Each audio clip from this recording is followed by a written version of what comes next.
I wanted to thank you for the time that you're spending here and your availability first. You're welcome. I really appreciate. And so yeah, let's start. I know you'll be able to like sneak your message in anyway, so maybe I can just ask you some questions. The first being, what is it that brought you here as a musician rather than a politician or a filmmaker, for example? Well, in a way, those categories, politician, filmmaker, musician, they're connected. And, but if you're a politician, it's possible that you could be involved in music, in promoting, in giving funds to the arts, to music. If you're a filmmaker, you could use music in your films and be connected to music that way. You might even want to write music for your films. But if you're a musician, you're also available to do as many other things that are connected to making music, to meeting people, to being social, to being political, and to getting a good sense of having a camera's eye in your head to a composition of images, composition of sounds. You train yourself your whole life to know which sounds go together and how long to play a certain sound and why you doing that kind of sound versus another kind of sound. But you also have to know how to deal with people. Because if you're working with, unless you're playing solo music all the time, you have to know how to deal with people, how to find out what they can do, what they can't do, and blend that in with what you want them to do and what you would like to bring out of them and what you would just like to leave alone and say, okay, that's beautiful. We don't have to alter that shot. We don't have to move things. And then some things you can't move. You can't move where the sun's setting, but you can move the way you're looking at it. You can't really move a mountain or move a tree, but you can move the angle which you're approaching that mountain or that tree. Now, I became a musician because I felt it was a calling for me to, I got plenty of evidence in my younger years that this is really what I wanted to do, and that I could jump into sort of this river of sound and come up with some music, and also allow music to pass through me, knowing that I didn't really know how to swim. But if I went in that river, I would learn and not be aware of it, that I could swim or that sound could pass through me. So it was more just less for me, not training myself how to make sound as training myself how to let sound flow through me without interfering with it. So I'm interested in how you deal with people as a musician, especially because I know you've been like putting together large ensembles a lot. Well, first of all, let me say that people are wonderful, and they have multiple personalities. You have outgoing people, you have shy people, you have obnoxious people, you have people who play loud, who play soft, people who play too much, people who play too little, people who think they sound good when they don't, people who sound good and don't know they sound good. So it's I think it's really a gift, because I've always, since 1973, 74, I had my first big band up in the Bronx, New York. And it was a 25, 26-piece band. I had 4 drummers, 4 bass players. And I didn't think about it. I said, come up and play. We rehearsed. We went over this composition, and we played for about 4 hours up at the Third World Cultural Center. And it's sort of everybody, it's like when you making a balafon or marimba, you put wood across your lap, and you put sand on the wood in the middle. Then you vibrate the wood, and the sand moves and goes to the places called the nodes. And the nodes are the places where you put the bar across the frame. So where you see the sand, like if it goes from here to here, that's where you put the bar underneath. And that's the highest vibrational point of the wood. And it's the same with human beings. They vibrate, and you can tell what their highest vibrating point is. And I was able to do that. I was able to see exactly what everybody needs, and what everybody could do. And of course, there are many, many, many surprises.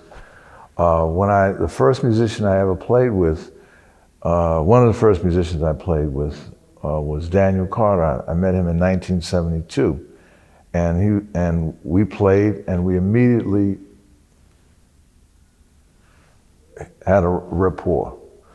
I didn't tell him what to play, he didn't tell me what to play.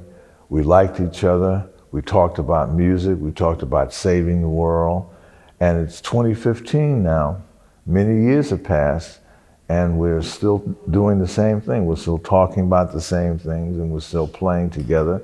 And I never thought about it once. I never figured, well, how does Daniel sound? What am I going to do? We just played, and it became like family. And so you can divide musicians into clans or musical families, and you vibrate, and then you see which ones do you play with. And then myself, I play with so many musicians in Europe, in Japan, in South America, musicians that I ended up playing with because it was set up to play with these musicians.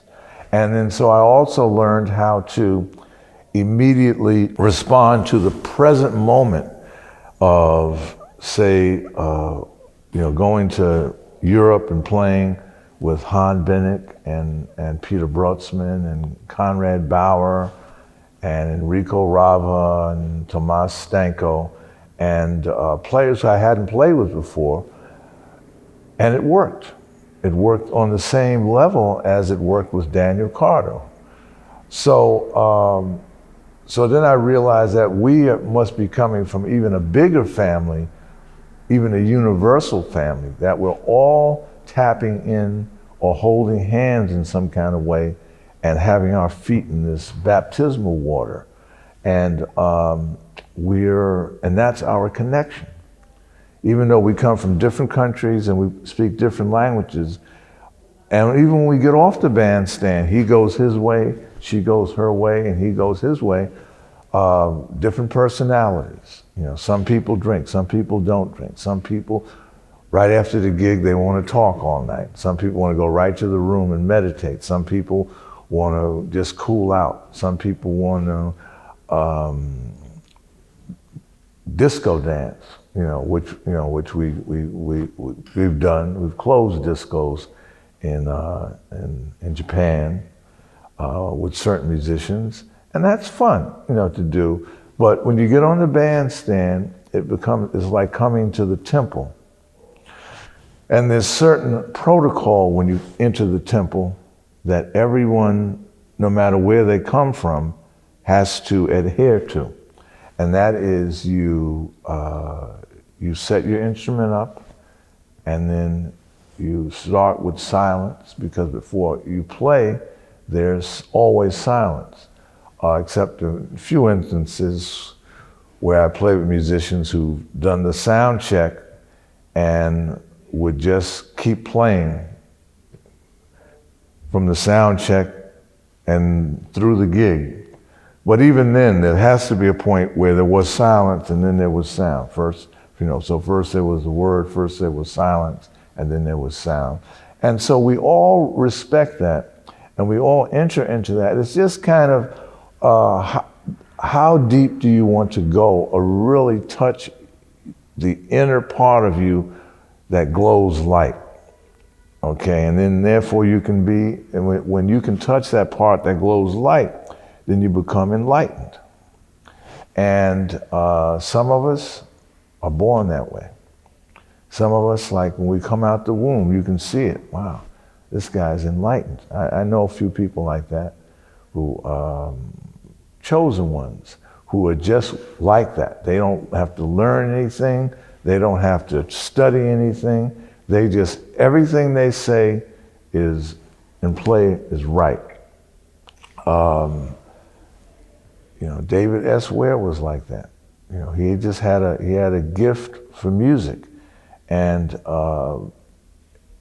when he blended that with meditation, he really went right to the part of his self that radiates light, and to the part of the universe that radiates light. And he kept going to that as a feeding, because we have to constantly feed ourselves, because we're being eroded physically and mentally by the world.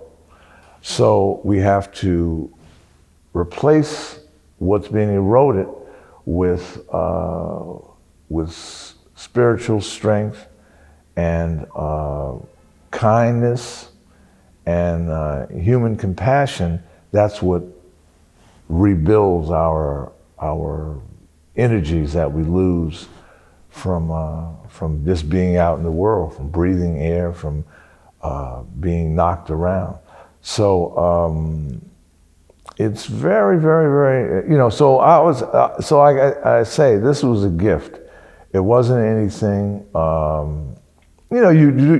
necessarily read, but you heard it in Coltrane, you heard it in the music you listened to, and then you read things more or less to confirm that you were on the right path, because you need to run into people who show you that you're on the right path. You need to run into Cecil Taylor and say, wow, this guy really is playing that piano. It's okay to really play. It's okay to really play. Milford Graves, it's okay to play and study and have a whole life, to blend the holistic kind of arena into your realm of being. When I saw Norris Jones, Cerrone, play the bass, every time Cerrone played, he went right to the middle of everything. And so he's saying it's okay to do that. Now, you say, okay, it's okay to do that, but now you've got to find, as a musician, you say, well, I want to do it, but then you realize that you can't do it like Cerrone, you can't do it like Cecil Taylor, you can't do it like Milford Graves, that you've got to find your way of doing it, okay? Because everyone is supposed to have a different way of hitting the core of like they see a desert. I see a photograph of a desert over there, and if you to find out where that treasure is buried, and then you dig it up, and it says Anaïs on the box. Now it says Anaïs, and it says, wow, there's one on the right that says Billie Holiday. Now, if you're digging for it and you open Billie Holiday's box, well, first of all, Billie Holiday's box isn't even going to open for you. But as soon as you get near your box, it opens, because it's made for you. And that's what music school and the pedagogy and teaching is supposed to do, is to help you find your treasure box, your box of enlightenment, yourself. And then that can open up for you. And that's in film, that's in poetry, to find out, like, why do you only want to shoot a certain way or write a certain way? Because that may be the germ of being yourself. And then you go on and grow from there and just do things and keep doing things. And then you realize that it's endless. As long as you're alive, you can keep creating. And that's the one thing about music, but it's also the one thing about doing anything. You know, if you're constantly on the right path, you say, well, you know, I'm a politician, and you know, we started out building a library for kids. Now we've got libraries everywhere, and we build cultural centers, and now we're building, you know, when you give and do things for people, you find it's endless. But when you just do things for yourself, then after a while you have this, and the reason this neurosis comes in is because you're doing the wrong thing, I feel. And I think that's when people get crazy and get depressed and because they're not doing the right thing. Once you begin to do the right thing, it for you and for the world, I think whatever healing you need to bring yourself up to being whole and balanced, I think it happens. So I'm curious to know more about, you said you talk about like saving the world with Daniel Carter. What is it to save the world? Well, how do we do that? It's a very broad term, because in 2012 we did a piece in Paris, which a record's going to come out soon. It's called a Red Giraffe with Dreadlocks, and it's based off of the idea, you know, that the world was tired of mankind, so it saved itself. And it could not wait for this, for man to get, and women to get their thing together, so it saved itself. I think it's just really playing music and doing what you do and really try to enlighten people, help people find their road to enlightenment. And the more people you're doing, participate in that, then the world is their world. Okay, and then they go on and do it. It's like a kinetic energy. You have a magnet, and the magnet touches this ring, and that ring touches another ring, and that touches another ring, and it goes out. And then people are reached by this to some degree by what was coming out of the initial force. So saving the world doesn't mean that the world doesn't die. It means that saving the world means that the world is able to become the world, that the flower is able to blossom, then die. And that's part of it. Not really trying to stop it from dying, but helping it to live before it dies. And that's all you can do, is basically live before you die and say, well, I'm dying, but you know, I never lived. You know, I never got to live because I never found myself. You know. And so you want to try to help people find themselves so they can live before they die. And if you live before you die, I think you begin to accept that mystery of death, and you really get close to why it is, and see that as part of this whole thing called life. Life is always followed by death, and death is always followed by life. Okay, I mean, that's how the crops and plants go. Something dies, something grows, something dies, something grows. So, but it continues, it never stops, that cycle, where things are just become dead or become alive continuously. They're constantly going around like that. Once we find oneself, how do you see like the relation with action? How does like the word revolution, for example, resonates to you? Well, a lot of all my, life, you're dealing with oppression of people. You're dealing with, the politics of, the government and war and people coming down on people and taking land and taking oil and taking gold and this thing of building wealth up, and people are really suffering.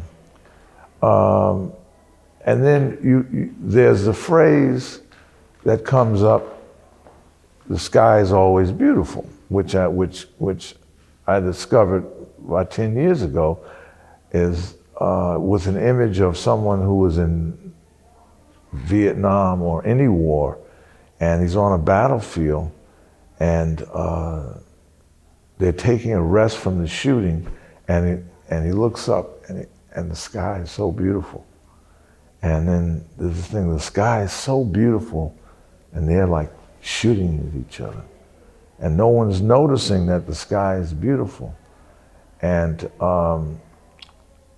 so for that moment, there's this kind of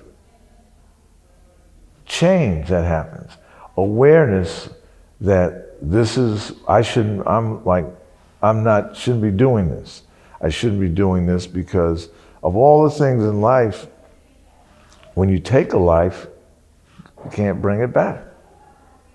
Okay, you cannot bring it back. If we have an argument, you can call up tomorrow, I'm sorry, I think you were right. I think you were right. But you can't go up and say, I'm sorry, I killed you. Take these pills, you can come back to life and let's try it again. So there has to be a constant revolution, but the revolution has to be inside first and then out. I think politics right now, and this is more and more I'm learning, is that it's really like one big corporation, one big thing that has nothing to do with people. It just has to do with people making a profit despite people. So that means okay, you have people living and farming and doing what they do, and you come along and you say, okay, well, I think I want this land. Oh, but there's people living on it. Oh, well, just kill them, just bomb them, just see if you can buy it from them. No matter, do whatever you can do. I want them out of here. I want that land. And where does that come from? That comes, again, lack of compassion for others. Because if you had compassion for others, you'd say, well, there are people on that land. Okay, well, let's go to another place and find a place where there are no people. Or maybe we can claim this land. Or we can work with them together. We can tell them what we need. But then what's your motivation? Profit, money. The only reason you want the land is to build a hotel. And the only reason you want a hotel is not because you really want to see people who come from Europe or America to visit you to have a cheap room. No, you want to make money. Everything is based off of money. So there has to be these constant explosions, the same as volcanoes erupt. There's got to be eruptions of politics and social situations that have to be changed throughout the world. And people don't know how to change it because there's always a lack of compassion. There's always the idea of revenge, okay? And then once you cross that line where you don't really know the difference between right and wrong, between, okay, killing and more killing, and it's our culture. You know, all during my life, we had Westerns, and we grew up watching John Wayne, and it was always, oh, you're a horse thief, so hung. You know, nobody ever said, well, you know, you stole a horse. Well, do you really need the horse? Yeah, I really needed it. Okay, you can have it. It was like, no, you stole my horse, you're gonna get hung. Or you did something, let's go in and get him, let's get revenge. It was always this thing. No one ever said, oh, well, let's forgive them. It's okay, let's talk to them. Let's try to make friends with these people. It was always revenge. The whole culture was based off of, you don't let anybody do anything to you. You know, it's a street thing. I mean, I grew up in the Bronx. It's like, and you can grow up anywhere in America, and it's like, there's this idea, disrespect. You disrespected me. You know, you pull out a knife, you pull out a gun, and you're cutting each other because you disrespected me. You know, you said something I didn't like. You looked the wrong way. You looked at my girlfriend. You know, any of these things, and then you're fighting, and then someone gets killed, and then say, I showed him. Look at him. He's down there bleeding. I showed him. And that's like, wow, you know, that's like a big macho thing. And this is what our society is based off of. It's like, oh, well, there's a little, you know, eruption over here, so let's go bomb them. They did something to America. And I speak about America, but they do it from all over the world. And so people are constantly saying, well, we have to change the system so this will stop happening. But music and art, once people are grabbed by that, they don't go to war. Their lives immediately change. And then all the other things, the stars align. And if you look at what the stars align in, it's a very peaceful way. You know, you become aware of music, become aware of art, become aware of poetry, become aware of nonviolence. You become aware of the spiritual aspects in life. You become aware of centering your body with meditation. You become aware of the idea of, and this may be new idea, of forgiveness, of tolerating people, of, you know, we did a piece years ago, about 10 years ago up in Boston, and the piece was about the idea, you have a village and you have a village bully, and the bully, everybody hates this guy. Because right now, if the bully was here, he'd come over and knock over our cameras.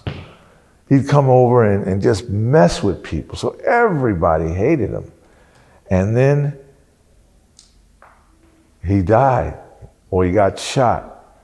And then it's like, people didn't, you know, it was like, wow, are you happy or are you sad? You know, are you sad because this guy spent his whole life bullying people and never did see the sun rise, never noticed a flower growing, never noticed a blade of grass, never noticed a baby smile. He spent his whole life doing things that were imbalanced. And there are people like that. There are things like that in the world. And you recognize them, that these things are just, there's no logic system behind them. There's just, you know, what you call evil, or pure, uncut imbalance, mental illness, whatever you want to call it.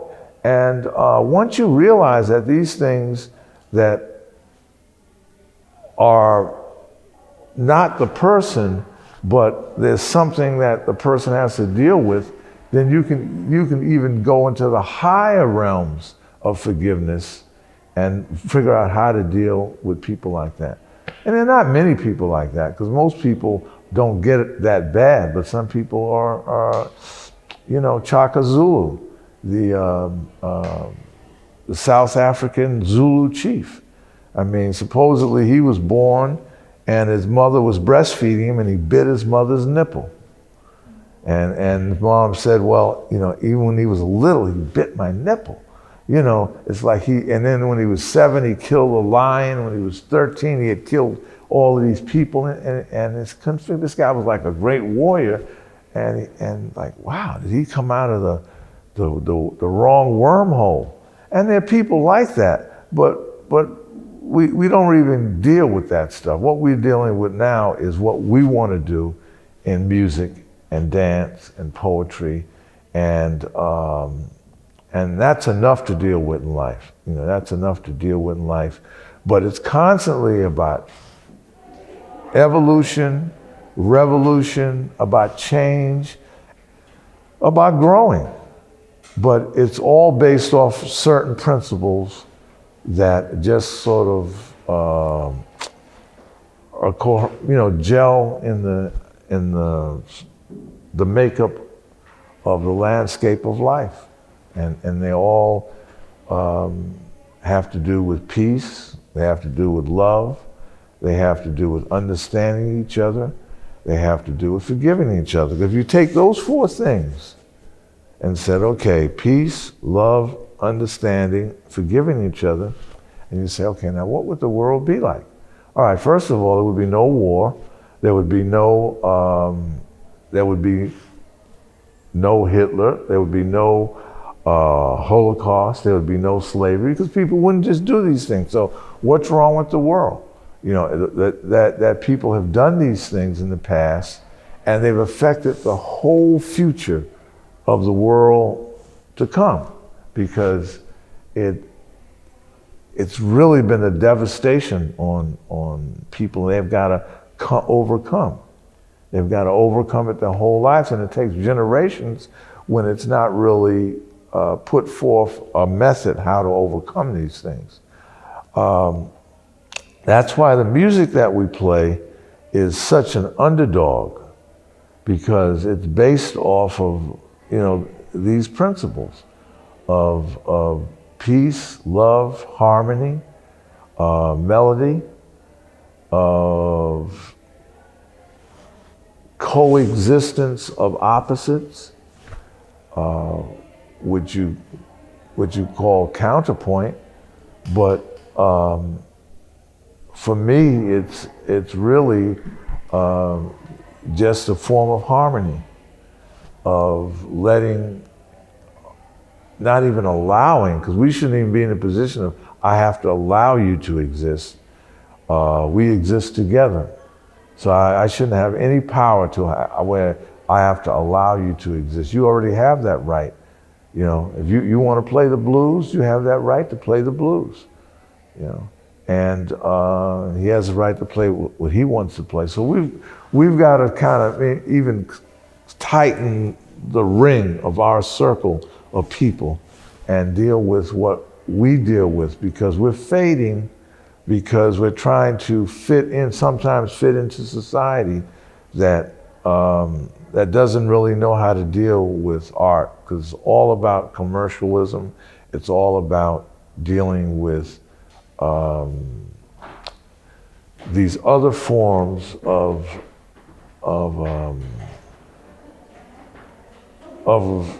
capitalism, and it's really not about the soul or the pure sound or art in a form like art is for the people. It's like, well, it's about galleries selling art rather than little kids being enlightened by art. And so those things they have to somehow make come together. Like, you know, like what are you doing? You know, what are you making art for? You know, what are you? You know, it's about the art of living. That's what it's about. It's not about just making art so somebody can buy it. But again, if our system was right, why should we be held captive for the things we need? Food, shelter, and healthcare. See, all of those things, someone has us in ransom. They want to raise the rent. They want to have no health care. They want to raise the prices of food. All of those things, that if people need anything that they need, how can you possibly charge a lot of money for it or any money for it when you know that they need it? You know, so those things have got to change, but they can change. The more the music comes up, the more people are affected by it, the more things can change. So really, music is the road to human revolution. And this particular music community of musicians who are involved around the Circle, the Vision Festival, creative music, avant-garde music, free music, free improvised music, are to me the closest to the way the earth vibrates. Okay, because it accommodates all people without any kind of prejudice to what they do.